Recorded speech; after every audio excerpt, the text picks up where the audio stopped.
Hey, look at that. It's Daddy. We don't need a defective woman who can't have kids. Just disappear. When I went to celebrate my sister's new baby, she handed her newborn to my husband and casually said that. That's how it is. I'm divorcing you and marrying her. I had been struggling with infertility and undergoing treatments. My husband never understood my pain. He started spending money recklessly and even borrowed money from my parents. All that money was to shower on my sister. My sister never told me she was pregnant, and when I asked who the father was, she dodged the question. I never imagined the father was my husband. I couldn't forgive them. In my despair, my mother-in-law was the one who stood by me. When she revealed a shocking truth to my husband, he turned pale, but my revenge was just beginning. My name is Mary. I'm married to Tom, who works at a company. We live with Tom's mother, Nora. We've been married for 5 years. At first, I was ready to be a housewife and take care of Tom's widowed mother. But Tom said, the economy's tough, and as long as you can work, I'd like you to work too. I liked working, so we both continued working.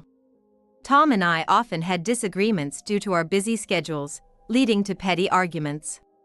But my mother-in-law always supported me during those times. Knowing my husband's displeasure during our fights, her presence was a great comfort to me in his family's home. Our marriage had one big problem.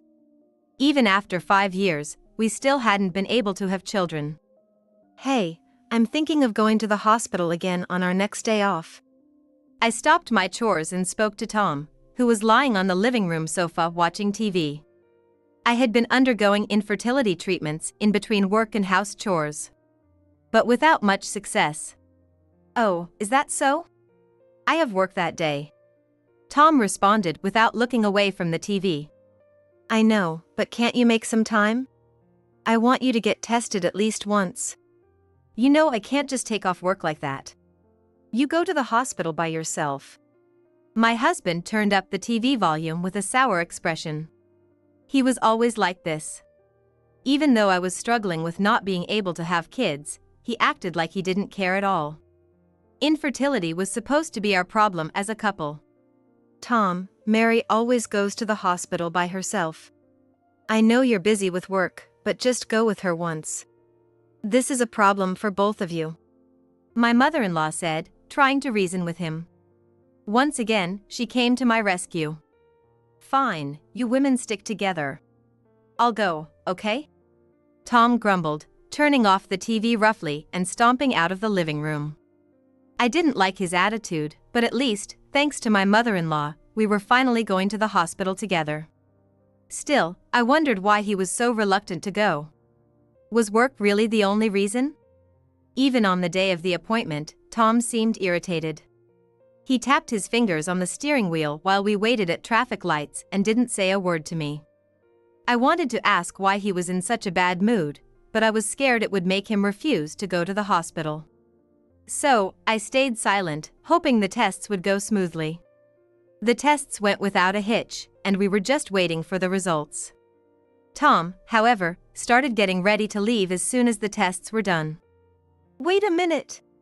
We haven't gotten the results yet! Tom scowled and made an obvious sound of annoyance. I got goosebumps for a second. I have to check out a place nearby for a business meeting. I'm busy too.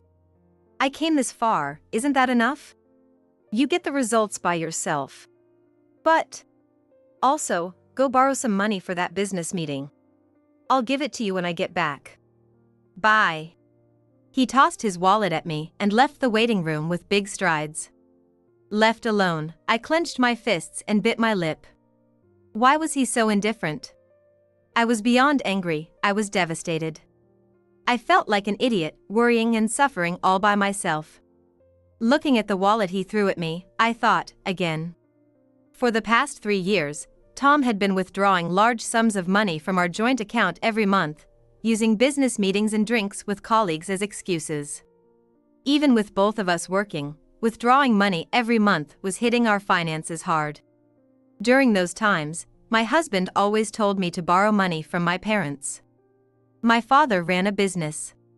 So he had money, but I didn't want to rely on him. I wanted to live independently with my husband and support my mother-in-law. I thought that was the right thing to do, but my husband didn't seem to care. Just like with infertility treatments, this issue weighed heavily on my heart. I always wondered if he really needed that much money every month for business meetings and drinks with colleagues. But I knew asking him would just lead to the same response: "It's for work." A nurse came into the waiting room to escort me to the doctor's office for the test results. Since my husband had already left, I had to hear the results alone. I was used to being alone at the hospital, but today, it was my husband's test results too. I wanted us both to be there. When I got home that night, Tom came to the door. For a moment, I hoped he was worried about the infertility results, but that hope quickly faded. "Did you get the money?" It wasn't about our child, it was about money. I clenched my fists and bit my lip. Before taking off my shoes, I firmly told him I wouldn't borrow money anymore. His face twisted with anger. "Why didn't you get the money? I told you we need it for business meetings." I didn't back down. "It's too much money every month. I can't keep borrowing." "Do business meetings really cost that much?"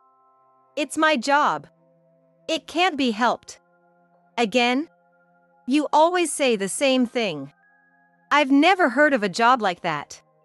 I don't want to rely on my father anymore. I want us to manage on our own." "What? Don't act high and mighty when you can't even have kids. I said we need the money. It's for work. Supporting me is your job as my wife." I got goosebumps again. My husband looked at me with contempt, as if I were some kind of animal. His eyes were cold, like I wasn't even human because I couldn't have kids. I couldn't take it and stared down the hallway towards my mother-in-law's room. She might have already gone to bed. I wondered if I should tell her about what happened today. In the end, I decided to visit my parents instead. Sitting across the table from my parents, my father sighed and said, "Again?" He reluctantly placed the money on the table. "You need to think this through more," he added. I kept my head down, clenching my fists and biting my lip. Why did I have to go through this? Maybe I was wrong to borrow money, as my husband asked. But it wasn't my fault. It wasn't my fault. "Hey, Mary! Long time no see. How have you been? What brings you here today?" By chance, my sister Meg had also come home that day. I couldn't tell her I was there to borrow money. She thought my husband and I were living well. I didn't want to worry about her money. As I was trying to change the subject, I noticed she looked much fuller than before. "Meg, are you?" "Oh, did you notice?" "Yep, I'm pregnant," she said casually. I was too shocked to speak. I never imagined my sister was pregnant. My parents didn't know either. We asked her about the father, but she only said he was an elite at a big company and would be a CEO in the future. At least she could tell me his name. I felt uneasy about my sister's vague answers, but no matter how much I asked, she only gave me evasive replies. Eventually, I learned nothing more. 6 months later, my sister gave birth safely. I went to visit her in the hospital, bringing flowers despite thinking I might be a bother. When I opened the door to her room, I expected to see my sister, her baby, and her husband. But there was Tom, my husband. "Tom, what are you doing here? I told you Meg had the baby, but I didn't expect you to come," I said, surprised. Tom smiled strangely. It made me feel an eerie sense of fear. He suddenly picked up my sister's baby. "Look, it's Daddy." I couldn't comprehend what my sister just said. Daddy. Did she just call Tom Daddy? Tom, with a smile I had never seen before, gently rocked the baby. "Tom, what's going on?" I managed to ask, though my head was spinning. "Let me say it. We don't need a defective woman who can't have kids. Just disappear." Before he could answer, my sister said, "I'm divorcing you and marrying Meg." Tom smirked. I dropped the flowers I brought and stood there in shock. What was I hearing? Remember when I worked at a nightclub? That's when I met Tom. He was so generous, and I asked him for a lot. That's how it is. Don't feel bad. It's your fault for not being able to have kids. And those hospital bills really add up. Too bad, Mary. Here's a souvenir. Just sign it and you're done. Tom laughed and handed me a divorce paper. My mind was still spinning as I looked at the form in disbelief. Naturally, I was in shock, feeling a wave of bitterness and the urge to clench my fists and bite my lip. But more than anything, I was filled with intense anger. Anger at having loved such a man and having considered such a sister as family. I started to recall Tom's behavior. My sister mentioned how generous he was, and he said that hospital bills were expensive. It was clear that all the money I borrowed from my parents had been spent on them. And despite my efforts with infertility treatments, he was completely uncooperative. It all made sense. I took the divorce papers from Tom without saying a word, leaving the flowers on the floor as I walked out of the hospital room. Their ugly laughter followed me until the door closed. That same day, I submitted the divorce papers at a lawyer's office and made a vow on my way back. I would get revenge on those two. That night, after finalizing the divorce, I went home to gather my belongings. To my surprise, Tom was already there. "What are you still doing here?" Tom said cheerfully, lounging on the sofa with a beer in hand, watching TV. I thought that beer must taste especially good after betraying someone so thoroughly. But I wanted him to know his carefree days were numbered. I wasn't just there for my belongings, I was there for revenge. "Welcome back, Mary." "Tom, what do you mean by that?" "Mary, what happened?" My mother-in-law asked worriedly, standing between us. It seemed Tom hadn't told her about my sister. My chance for revenge had come sooner than expected. Though we were now strangers, I was sure my mother-in-law would still support me. I first told her about Tom and my sister's baby, and how he had been spending large amounts of money on my sister.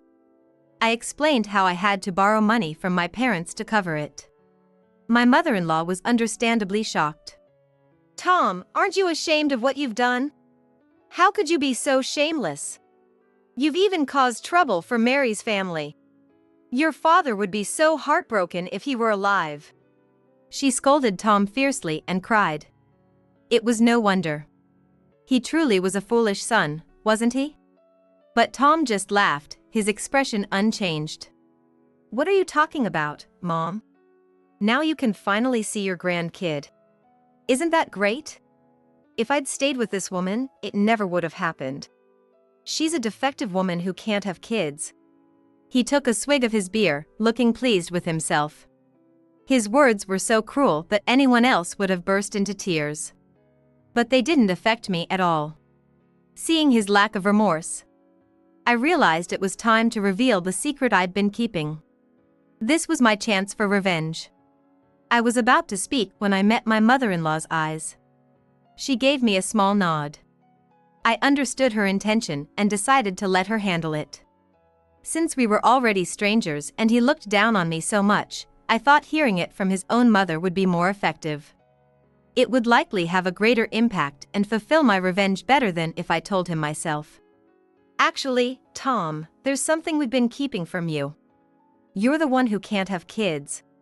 Tom was bewildered by the sudden change in his mother, who had been distraught just moments before. "What are you talking about, Mom?" "I just told you, I have a kid with Mary's sister. Remember about 6 months ago when you went to the hospital with Mary for tests? It turns out you're infertile. You left before hearing the results, but Mary told me that night." Tom was so stunned by the sudden revelation that he remained frozen, beer foam still clinging to his lips, unable to move. "We kept it a secret to protect you, but look at what you've done." Tom jumped up, slamming the beer can on the table. "That's nonsense. The doctor made it up to get money. I don't believe it." His face turned even redder than when he was drunk.